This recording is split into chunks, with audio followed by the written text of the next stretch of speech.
Hi friends, continuing to the chapter The Miracle. The baths proved easy to find. There was a low, long, austere building with a marble front, entrance on one side for males and entrance on the other side for females. They were so portable, railing about for the crowd containment and 4 rows of an metal chair at each of the entrance. Nearby, there was also a black robed, birched priest of indeterminate nationality standing in the front of a group of a pilgrim and saying the rosary with them. There was a short queue at the nearest entrance to the men's bathhouse, and Tikhonova fell into the line. His heart beat, quickening with the knowledge that for his grave illness he was at the spiritual clinic of last resort. The line of men was shuffling forward and Tikhonova with it. They entered the bathhouse, stood in corridor of which were a series of blue and white curtains. A cheerful volunteer, a brancardier, spoke to them in an Irish accent. He explained that were 200 men and 5,000 pilgrims on women's side who came through here every day, so no time could be lost. Behind the curtains, he said, was the dressing room and they led to bath.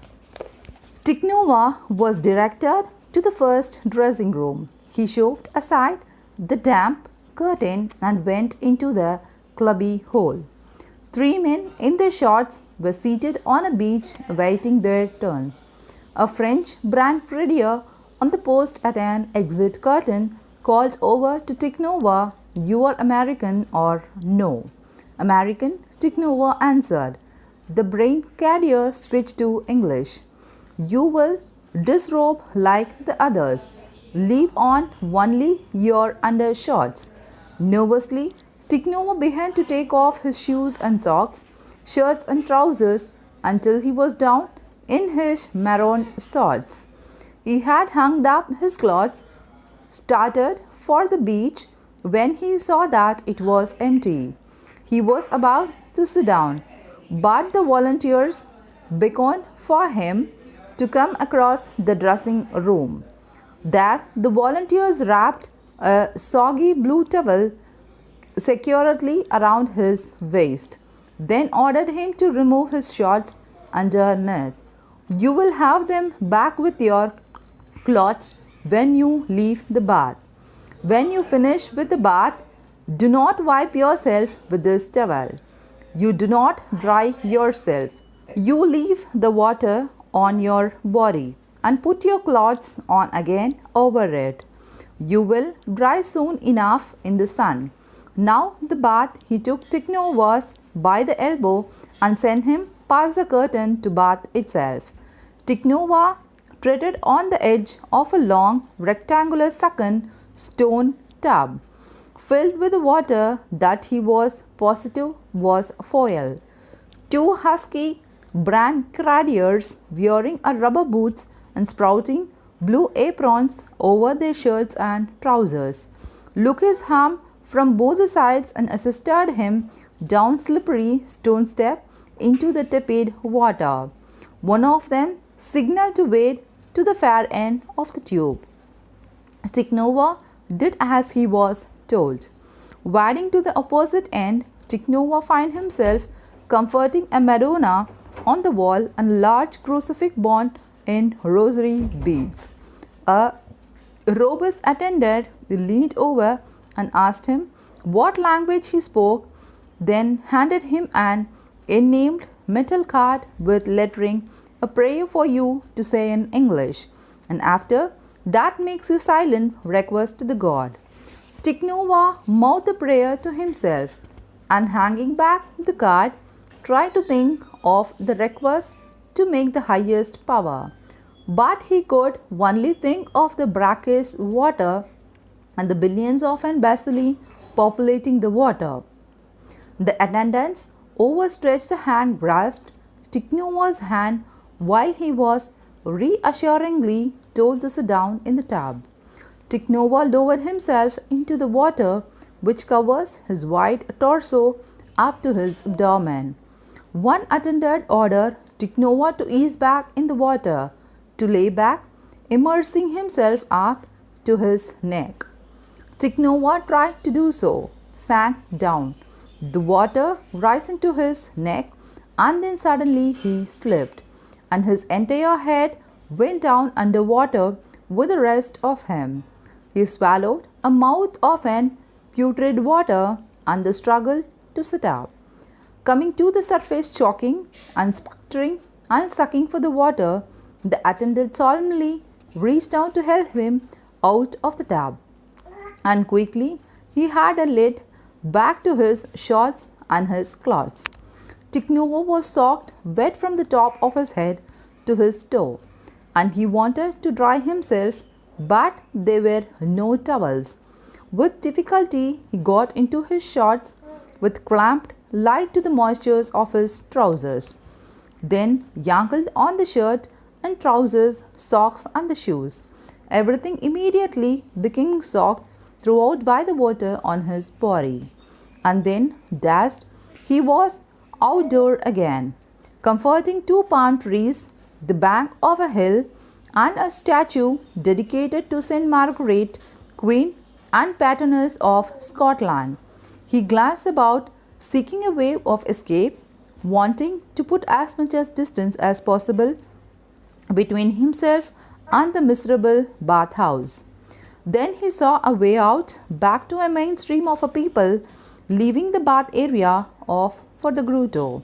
Walking up fortunately in the sun, his cloth clinging to him. He wondered in impression had cured his alignment. He could not tell. He was still walking stiffly as if on slits, and desired only to be dry one more.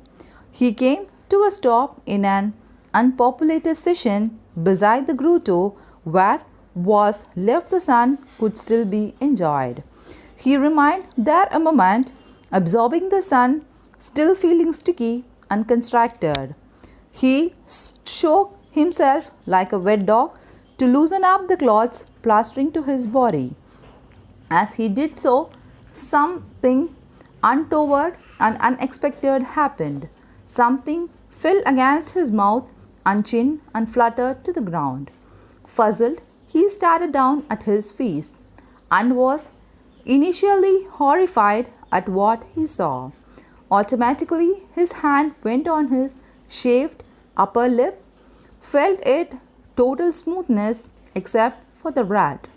His huge, shaggy mustache, loosened by his impressions in the bath water, has become ungloved and fallen off. Afraid to look around to see if he has been seen, to note in his unmasking has been witnessed. He quickly stooped, snagged up the mustache, and in a flash pasted it back on his upper lips where it belonged. When he felt it was precautionally in the place again, he gulped and peered out to see if anybody had witnessed his brief exposure. He stared straight ahead, and what made his receding horror change to shock was what he saw. He saw a Gazelle Dupree, the badge of an tourist guide, pointed a camera at him. His eyes widened at the sight, but then, as his socks to recede, he realized that she might not have been focusing her camera upon him. Just before him, slightly to one side, were a grouping of an pilgrim, perhaps a dozen, posting for their guide Gazelle. As she shoots another pictures of the members of her latest tours, confessed Tiknova remains rooted to where he stood across from the grotto. He couldn't decide whether Gazelle had actually taken a shot of him after his mustache dropped off, or if it is only seems that she had been shouting in this direction and had actually been focused on her two groups gathered not many steps away. He could not be certain. He wanted only to turn and flee. But before he could do so, he saw Gizzle lowered her camera with one hand and she recognized him and smiled boldly. She waved to him with her free hands. Mr. Tally, she called out. How are you? Fine, fine. You tried the bath? I did. You must continue to do so, she called out. If you want to be better, she winked. Hope to see you again soon. She went to join her groups and Ticknova provided sharply away and put her and the Gruto behind him as fast as possible. Retreating, he tried to revive the word that she had spoke to him. There had not been even a hint that she had taken his picture. That she had simply been surprised and pleased to see him, and that was all. He had been reacting like the worst kind of an paranoid. She had not seen. No one had seen. He was safe and he would be cured. Reggie Moore had attired himself in his Sunday best, the pin-stripped blue shirts with a vest that he had last worn on the occasions of the dinner in London, celebrating his partnership with the Jean-Claude Jammet. Tonight, Reggie inexorably had reminded his wife there was to be an even bigger celebration, the reality of the partnership that would make them rich. The official openings of their remodeled and expanded restaurants in the Lodge. Before leaving London, Edith had packed her most expensive dress, the Folka dot purple satin, which she took out of the closet and put on. They had been walking from the hotel for 3 blocks up the avenue Bernardi suburbs. Despite the pleasant evening, throughout the fair was less crowded at this hour. It was just 7 o'clock and most pilgrims and the tourists were dining before attending the nightly processions in the domain. 5 minutes after the 7, Reggie brought Edith to a halt and pointed at a corner restaurant across the street. There it is, Louvre, he said. Our very own pot of gold at the end of the rainbow. Edith started at the restaurant, freshly painted, dark blue and the orange, and she showed pleasure because Reggie was so proud and pleased. It looks so 3-star, she said. It is, Reggie promised her, pulling her arm more tightly inside his as he started her across the street. After the partnership was final, Jean-Claude didn't have much time to renovate, but he would always had a plans ready. So, with my approval, he gave its fresh paint job outside, a modern decor inside, and added to the cocktail lounge and second dining room. He threw it open the day where we arrived in the Lodge, and business has been smashing ever since. I'm so glad, Reggie. But tonight makes it official. From tonight on there is a special cover charge and special menu. Will people pay? Edith wondered. Reggie smiled at her naivety. They would have a glad to pay anything for a number of reasons. 1. It is not merely a routine dining room connected to a chapel hotel. Now, 2. It is one of a few separate luxurious restaurants. 3. And this is the most important, we have something to offer that no one else has. He was guided her alongside the restaurant and pointed upward. Look. Edith raised her eyes and saw a tall neon sign glittering on and off over the glass entrance. The sign reads Madeleine Mori Miracle Restaurant. Reggie's eyes were on his wife as her mouth full open. What?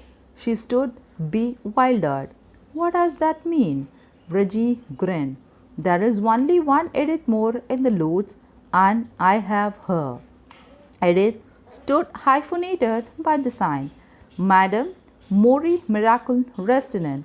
She read aloud with disbelief. Doesn't that makes you happy? I don't know, Reggie. I think I am embarrassed. I mean, my name in the light? Maybe that shouldn't be. Maybe it is. You deserved it. You have earned it, said Reggie. He tapped at the door, but that's not at all. Wait till you see what's inside. They were inside the doorways, and Reggie watched his wife as he took him in the main dining room. It was a large room splashed in a dark blue and orange. Blue walls and the booths and the round table covered with an orange tablecloth. Each table was adorned with a pink rose in a slender silver vase, and each table was spotlighted by a chrome bullet light overhead. The dining room was covered with the overflow in a cocktail lounge beyond. It's wonderful, said Edith. It is art, said Reggie with pride. Now let me show you the real surprise. As they wove their way between the tables, they were interrupted by Janet, who had come rushing forward. His gay countenance was wreathed in a broad smile. Welcome, Edith, he greeted her, lifting her limp hand and kissed the back of it. Now the evening can begin. Reggie and I will take you to your table. It was the largest circular table in the dining room and the only one still vacant. Propped on a holder was a white placard with gold lettering. The gold lettering reads, Reserved for Edith Moore, the miracle woman and her guest. No one, Edith bluttered, covered her mouth. You deserve it. Reggie persisted as he and Janet showed the Edith to her chair behind the placard. I really am embarrassed, Edith protested. Forced into the chair, she surveyed the vacant 9 chairs around the table and guessed what guest are we eating with? Why people who wants to meet you? You are excited to meet you and hear your marvelous story, exulted Reggie. We print a handbill and pass them out all around Lourdes today. Dozens of the visitors phoned in for reservation, enough to fill this table every night this week. Jean Claude has never seen anything like this before. But Reggie, what happened after the next Monday? What about next Monday? I won't be here. We will be going back to the London. Reggie hesitated momently. I was rather hoping I might persuade you to stay another week. But I have my job. Still, even if that could be postponed. Who will you have here after the second week? Reggie swallowed. We are thinking of a stand-in. A what? Someone to replace you, someone we will say is a closer friend of yourself and will have an rehearsed your story, the story of your cure. Maybe she will also pass our photographs of you, photographs you have signed, and people will feel blessed. Edith was openly disturbed. Oh, Reggie, that sounds terrible. They will be getting their money worthy anyway, believe me, Reggie said urgently. He had turned and clicked his fingers, and Janet hesitated over holding a minnow aloft as he would a flag. Reggie took his partner by the sleeve. Jean Claude, my wife, wants to know if our guests will be getting their money worth in the mail. Tell her. A feast, a pasta feast, said Janet, opening the menu, prepared to read aloud from it. This is an deluxe dinner for this table alone. He read from the menu: melon, and so on, followed by the menu for desserts and finally ordered for the fruits. Edith held our hand. Let me see the menu. Janet glanced at Reggie, then shrugged and handed it to her. Her eyes skimmed it and she looked up with an disapproval. What you are charging for that? I can't believe it. And the huge cover charges beside. But at this table there is a special attraction, said Janet, and everyone is ready to pay. Now excuse me, I must summon the guests who are waiting. Edith was glaring at Reggie. I won't have this. Reggie, I can't have this. Using people like this, it is an outright exploitation. Reggie showed his exceptions. Edith, for heaven's sake, you will be helping people who need help. You want to be inspired by the case. Helping people in one thing, but it should be done for free, not by making them pay through the nose. She shook the menu. These cheap the wonders of what happened to me. I don't think the Lord will look kindly on this. He would look kindly on a wife trying to give her a husband a hand, Reggie said desperately. He glanced away. We will discuss it more later. Jean Claude is coming with a guest. Edith, be nice to them. Tell your story. Answer the questions. Janet was already seating the guest and introduced them to the Edith and Reggie as they looked their chairs. Janet reeled off the introductions smoothly. Mr. Samuel Talley from New York, whom I understand Mrs. Moore have already met, Miss Natilla Rinaldi from Rome, and Mr. Michael Hurato from Madrid. It is Madrid, isn't it? Mr. and Mrs. Pascal from Borax, Mrs. Farrell and her son, Master Jimmy from Toronto. Janet moved it behind Jimmy, a 9-year-old boy in a wheelchair. Here, Jimmy, let me pull away the regular chair and get you into the table properly. Viola and the other guest next to Mrs. Moore, with whom both Mr. and Mrs. Moore have had 5 years acquaintance, is Dr. Brader, the discussing head of the Lutz Medical Bureau. Now you know one another. If you will excuse me, I must tend to the other tables. There was an awkward void after Jamet's left, but Dr. Brayer quickly filled it. How are you, Ed? I must say you're looking more fit than ever. I am fine, thank you, Dr. Brayer, Edith said, a trifle suddenly. She is better than fine, Reggie boomed out. She is great. The red letter day is the day after tomorrow, said Dr. Brayer. The specialist from the Paris, Dr. Kleinberg, is arriving in the Lutz late tomorrow night. You will have an appointment to see him Wednesday morning, but I will phone you before then to confirm the hour. Thank you, said Edith. Dr. Brayer took in the man's next to her. You are Mr. Talley from the New York, he said. We met you in a hotel. I showed you to the baths. Did you find them? I took a bath, said Tikhonova, somewhat disgruntled. I found the process extremely uncomfortable. Here Edith could not help but interject himself. It is not necessary that you may be comfortable. Mr. Talley, ideally you should come here to Van Penis. Back in the 1858, when Bernardi had her 18th visitations from the Virgin Mary, the Virgin told her, go and kiss the ground as a penance for the sinners. Mr. Talley, you must regard the discomfort of the baths as a similar penance. Tikhonova nodded solemnly.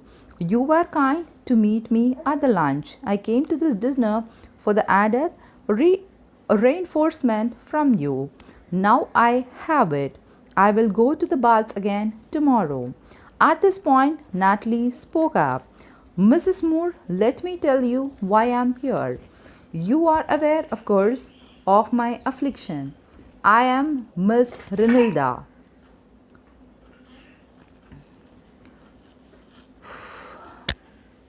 When I returned from the grotto late this afternoon, said Natila, my friend and the helper Rosa Zinardo accomplished me to my hotel room, but had to excuse herself before dinner. As she left, a neighbor in the hotel who has been nice to me, Mr. Jurado, who is sitting next to me, was entering his room and he overheard Rosa and offered to bring me to the dinner. Meanwhile, he was showing me into the room when he found the handbill under the door about dinner at his restaurant and the opportunity to meet you.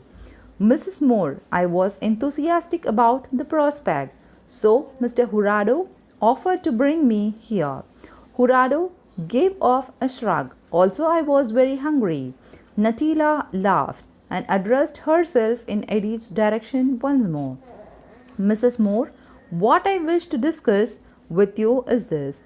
I have devoted all of my time here to praying at the grotto. I have not gone to the baths because I thought it would be difficult. There are women attendants to help you, said Edith.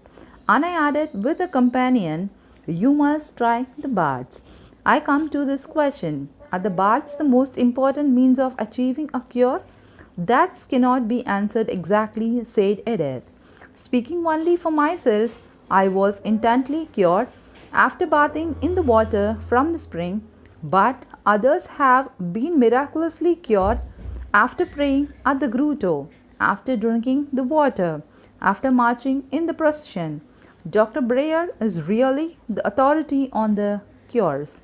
Dr. Breyer dipped his head towards Natalie.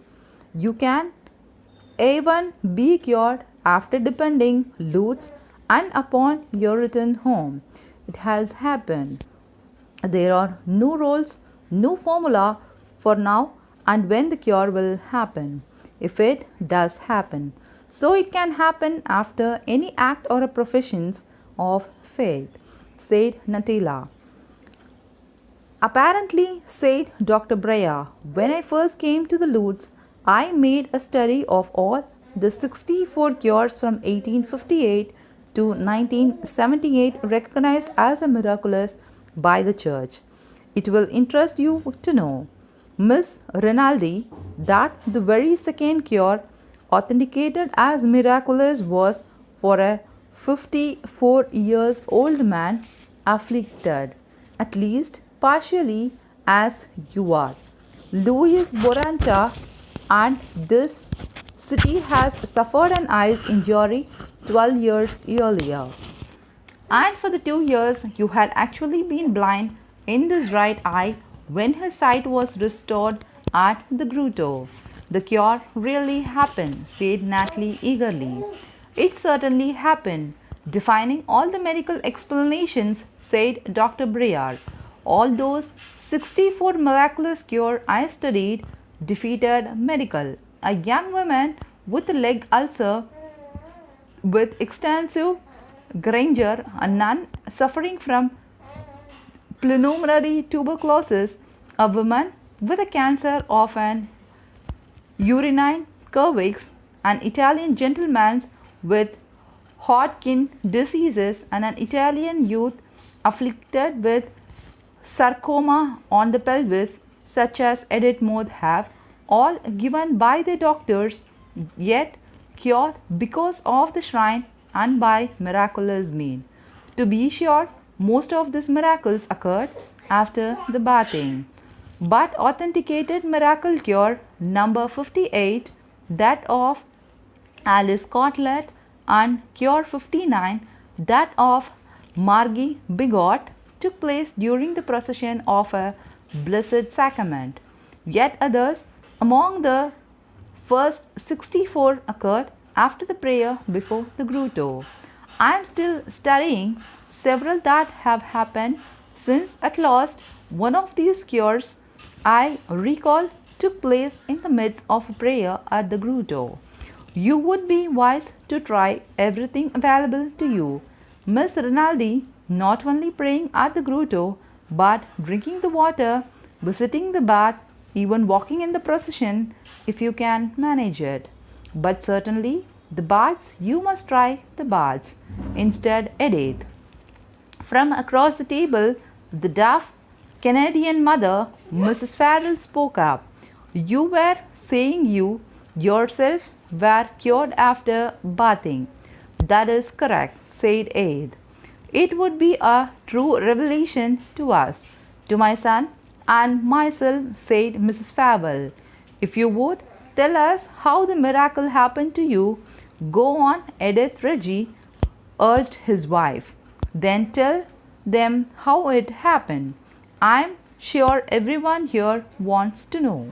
Edith shot him a lethal glare, and then, turning back to the others, she effected a transformation as neatly as an actress, offered one and all an engaging smile, and ignoring the food being served, she patiently went into her practiced rectinal. As the guest sat mesmerized, only Dr. Breyer concentrately bobbing his head in confirmation. Edith spoke of an gradual onset of her illness, the endless test in the London, and the final verdict that she had been suffering a sarcoma. Then, when all hope seemed lost, her parish priest, Father Woodcourt, had suggested a visit to the Lourdes with his pilgrimage group. Listening instantly to her family story, Reggie tried to judge his wife's temper for her turn. So aware as he of a very nuance of her speech that even though that the listeners might be dissuasive, he knew Edith was straining to be a level and even tempered. Beneath there boiled of a lava of an displeasure with them that might erupt at any moment. While pretending to be closely attentive, Reggie glanced off towards the cocktail lounge and got Jamet eyes. Reggie nodded mysteriously.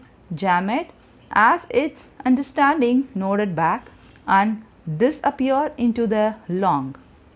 Reggie appeared to the hang on every word of his wife was speaking, but from the corner of his eyes he was on the lookout for something else.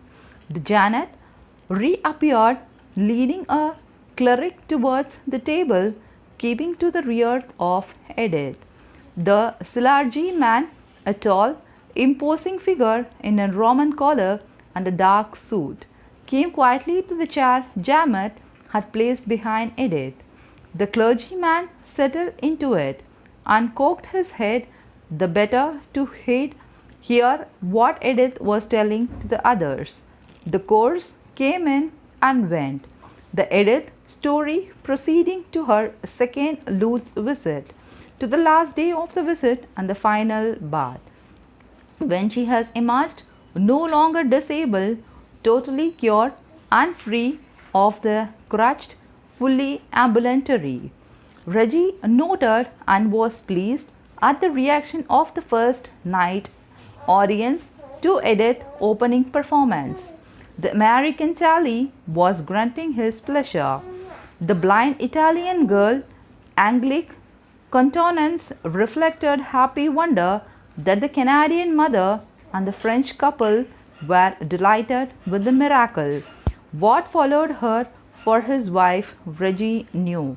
The certification of the cure from the many doctors at the Lourdes Medical Bureau was anticlimax, but an added sweetener more delicious than the profit rolls everyone had just finished consuming. Then it was over. The dinner and the Edith's miracle, and the adults were rising, thanking her profoundly, everyone inspired and grateful, and leaving now in a rush for the domain and evening procession, everyone with an reinforced optimism that they too might be saved in this monotonous reappearances time. When the last of the guests disappeared, Edith and Reggie were alone at the oversized table. Immediately, Edith turned on her husband. Her bland face was contracted again with anger. "Now are you satisfied?" she demanded. Reggie did not reply directly. Instead, he touched his wife's shoulder and said, "Edith, you have one more guest who wanted to hear you. Look behind you." Puzzled, Edith jerked around in her chair and saw a priest rising from his seat. "Father Roland," Edith murmured. Reggie beamed, observing yet another unexpected transformation of his wife's face. His entire expression has softened. Reggie was aware that Father Roland, the most intellectual and the urbane of the Catholic churchmen in the Lourdes, was in particular favourites of Edith's. "Delighted to have you back in a full health, Mrs. Moore," said Father Roland in his country courtesy manner. Behind his head, without displaying a strand of his long sandy hair, in a bow of an appreciation, "And do forgive me for eavesdropping. I would have never heard your story in company, and I would not allow myself to miss it. You asked your husband if he was satisfied. I am sure he is, and I can tell you that I certainly am. It was inspiring both to me and to everyone in the attendance. I, for one, want to thank you for sharing it with us. If a person could melt in an fuddle, Edith has done so. All anger have evaporated. Her countenance reflected only the purest joy.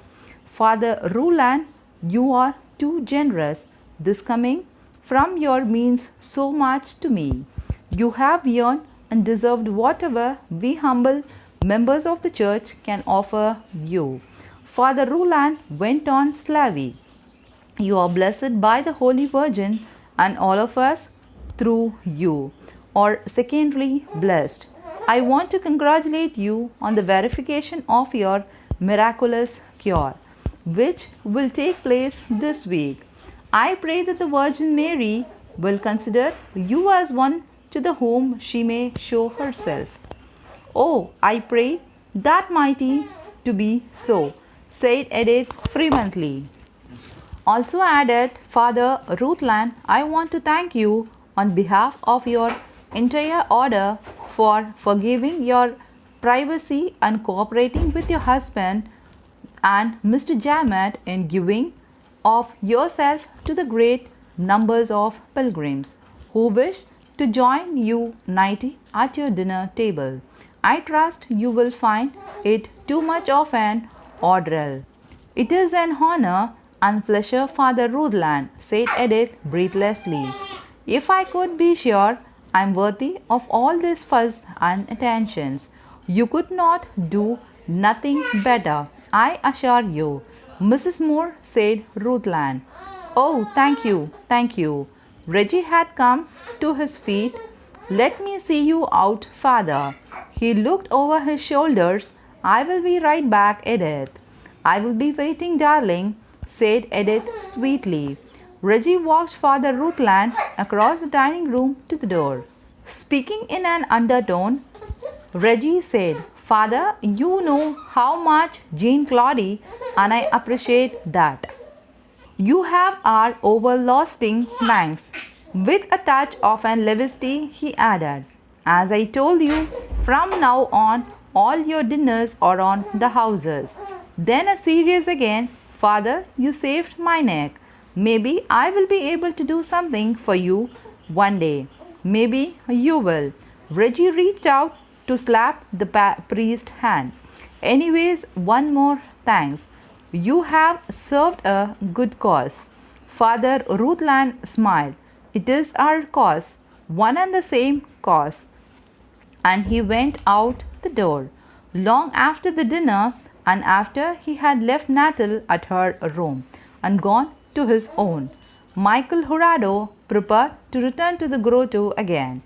It was before the midnight When he finished packing his sticks of dynamite, wiring, detonator, and the other equipments into one shopping bag. He has selected his location above the grotto, and all that remained was to plant and wire his explosives in the darkness and quiets of the night. It should be safe, he told himself. The shrine would be emptied of the pilgrims and the tourists who would be asleep. The security setup, as he had seen, was practically non existent. The act was open and shut. He would lay down the explosives. He would set the time clock for the detonations. He would bring his signal suitcase to the pocket. He had rented under another name, using the doctored passport and the driver license of his French Basque colleague. He would be many kilometers out of the town and free when the grotto blew up. Goodbye, grotto. Goodbye, Virgin Mary. Sorry, good believers, but there was a cause more important for the grotto to serve. A cause that means a goodbye to the Spanish enslavement of the Basques. Once his shopping bag was filled, Jurado stepped out into the corridor, proceeding past Natalie's door. Thinking briefly of her and on her warm and ravished beauty, what a pity he would not see her again, and went to the lift. He rode in the lift down to the reception lobby, holding the shopping bag tightly at his side, and left the hotel. The Avenue Bernardes Soubise was completely empty of the life. He walked down the avenue and strode to the corner of an Boulevard de la Grotto.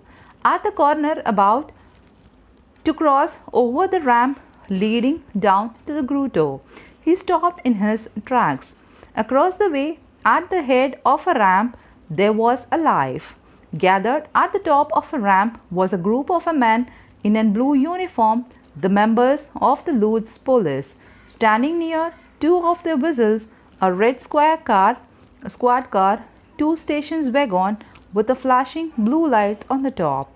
Gazing to his left, Jurado saw the cave Le Royal was still open and the tables empty, but apparently it was near closing time. Jurado considered wandering over to the cafe and taking a table for a cup of a coffee, but quickly reverted the move as making him a longer with his back to Confucius. If the police saw him watching them from this corner, they might be curious. No, this was too conscious also. Rattled, he turned around and started walking up the avenue towards the darkened store. He felt certain that these police gatherings would soon break up and it would be safe to go round to the Rosary, Esplanade and the grotto and to do what he had planned to do all the evening. Jurado slogged along by himself for 15 minutes and finally turned back and took another 15 minutes to retrace his steps to the corner. This half an hour would be enough to rid the area of the police and clear the way for him. But once he had arrived at the corner, he was surprised again. The police had not disappeared at all. In fact, their numbers have increased. There were 10 men in the blue uniforms there now at the end of the ramp. At one of them, a beefy officer with a map in one hand appeared to be speaking to the others. Jurado pulled back out of his slide completely. He decided that this would be unwise to hang around, to see alone at this hour, possibly to be questioned. He tried to think that why the police were there, and then he remembered having an overhead in this afternoon in some shops that loots have been invaded by the pickpockets, common thieves, even prostitutes from the other cities, mostly from Marseilles. No wonder the police have gathered while it was quiet to plan their strategy for a law enforcement. Jurado turned away once more and struggled towards the Hotel Gleina and London's. There was no choice but to rest one more night and wait for the tomorrow. He would do it all tomorrow. He would get lost in the mass of humanity going down to the domain during the day and slip up into the foliage above the grotto to hide his shopping bag. Then he would return tomorrow night at the same hour and set the detonator. What the hell? The Virgin Mary deserves a day. Repeated. Tuesday, August 16. Father Rutland himself has arranged the site for the first and the only press conference that the church would hold in Lourdes during the reappearance time. The little used but solid appearing the building known to the town folks as the Palazas de Congress, Palazzo of the Palace of an Congress. It was a rectangular red building fronted by the lapidary landscaping where from time to time meetings were countered by an carnival from the Vatican or the mayors of the Lourdes. The arrangement inside, Father Rutland have decided during the session process, was perfect for convincing the international press. There was a great central auditorium that held as many as 800 visitors in individual cars. Two steps led up from the stage of an semicircle of the wooden rostrum upon which was centered an latrine and microphone. With the bishops of the Tarbes and the Lourdes promised as a representative of the church and the main attraction, the press conference has been called for 9 o'clock in the morning. Now in a private office of the Palace of the Congress, the wall clock told Father Rutland it was 11 minutes after 9. Michel, head of an Centuries Press Bureau, came breathlessly into the office from the auditorium, nervously running a hand through her ash blonde hair, and announced, "They all are in their seats." A large turnout and waiting, and getting restless, she cast about, looking past Father Rutland and the Jean Claude Jamet, representing the Lourdes Merchant Association, and she said, "He is not here yet." "Not yet," said Father Rutland. "However, I spoke to the bishop just last night and he assured me that he would be here at 9. "Listen," said Janet. They could hear someone approaching the side door. Father Rutland stepped over to the door and pulled it open, and was revealed to see the bishop, Pygrins, parting from his driver, a young priest, and nearing the door. As the lanky elderly bishop of Antibes and the Lourdes came into the office, they all welcoming him. Father Rutland was particularly pleased to see the bishop, so aristocratic in appearance, with his elaborate pastoral cross hanging on a golden chain against his black cassock. Rutland liked his bishops tall and gaunt, or round and fudgy. They looked more like a prince of the church, and especially when they were attired in their vestment, the bishop would wave and contain the journalist. "Sorry to be a few minutes late," said the bishop, "but I was delayed by a call from the Rome." "Well, now I suppose I'm ready. Do I want to bring the reporters in?" Father Rutland swallowed. I'm not sure that would be possible, Your Excellency. There are at least 300 journalists in the auditorium waiting for your press conference." The bishop's long face darkened. "Press conference? What are you saying? When you spoke to me on seeing the press, I assumed you were arranging for me a meet with an half dozen reporters at most. But a press conference? I'm sorry, I was misunderstood," said Father Rutland. "But we have no way of limiting it. I don't like crises," the bishop grooved. Your Excellency, Father Rutland continued.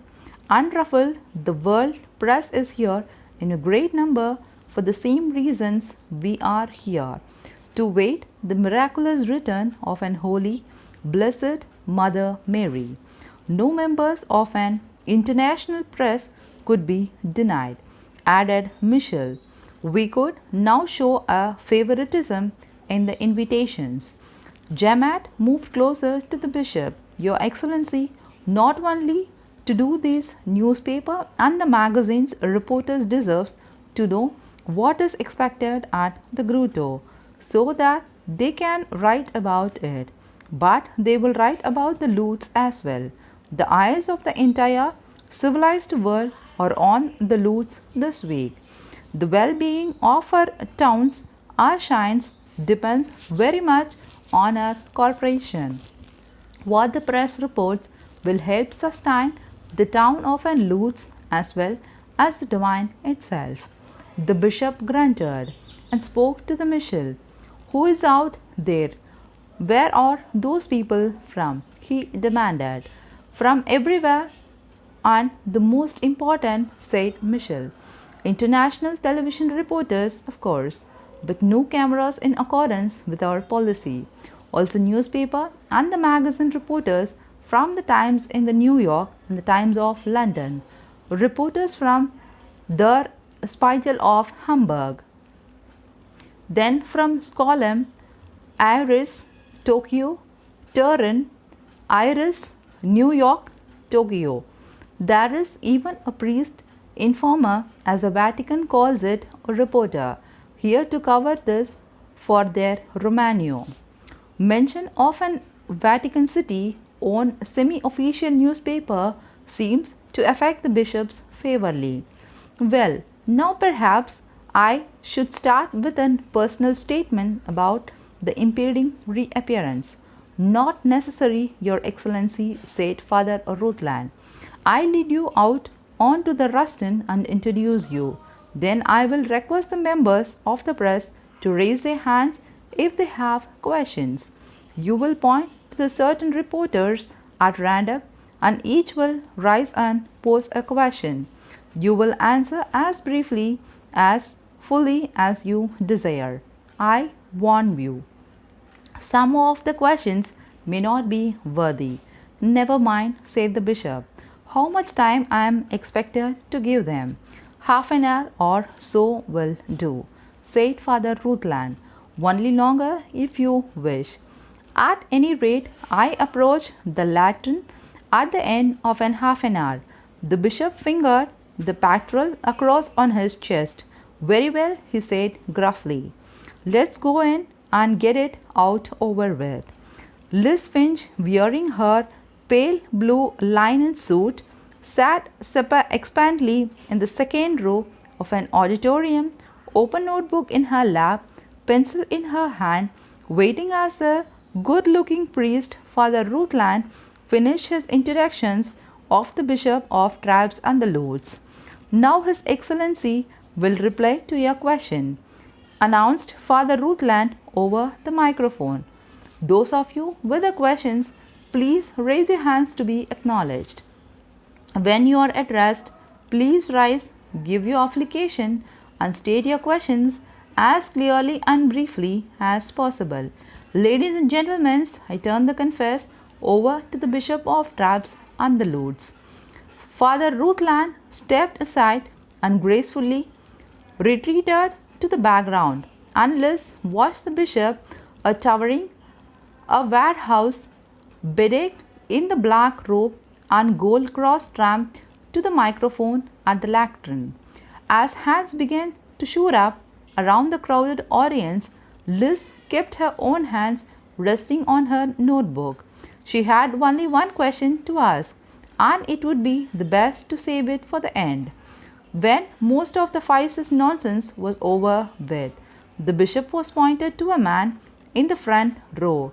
The man came into his feet. Toronto Star of Canada. He said, your original announcement was that the Virgin Mary would reappear in the Lourdes between August 14 and 22nd. Here we are on the morning of an August 16. How would we know that if she had already been seen? The event would be been announced immediately after it's occurred. Obviously, it had not occurred yet. Another man next to the Canadian, he raised his hand and was already on his feet. But you are certain that the Virgin Mary will reappear here during one of her last 5 days of an reappearance time. He added, Die Welt of Hamburg. The bishop offered a bleak smile. Since the Virgin conflicted the approximate date of her return to Saint Bernarda, I feel the certain that the Virgin will keep her words. But perhaps Bernarda miscalculated. No, the bishop replied. Bernarda was exact in her journal this year, this month, these 8 days. The bishop pointed to someone in the back row. Yes, a youngish woman rose. Your Excellency, I am with Le Monde of Paris. When the Virgin Mary appears, will she be seen by only one person or more than one? The bishop snapped.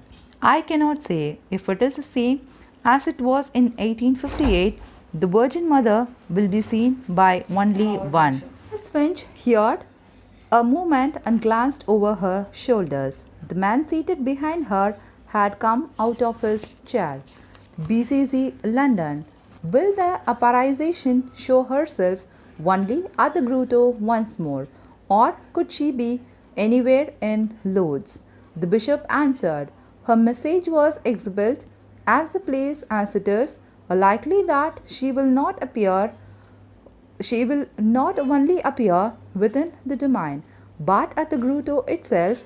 After all, it is a familiar to her.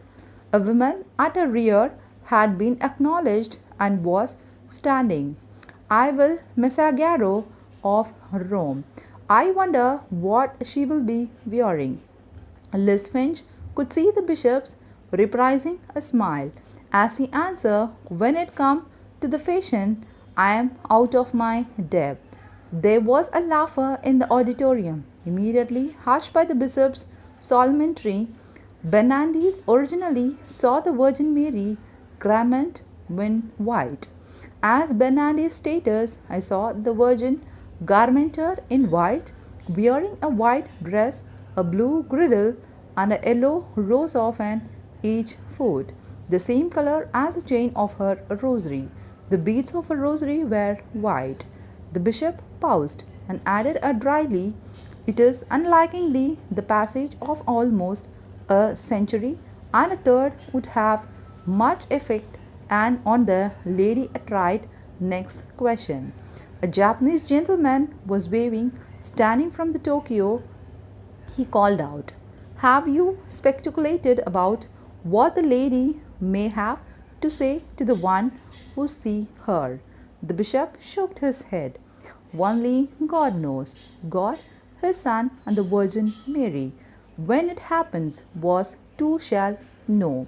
Liz Finch listened intently to the unreality of the continuing questions and answers. Your Excellency, I am from Ginny Excellency, our readers wonder when the Virgin reappears, will she cure someone who is in an invalid? Yes, she told Bernarda she would.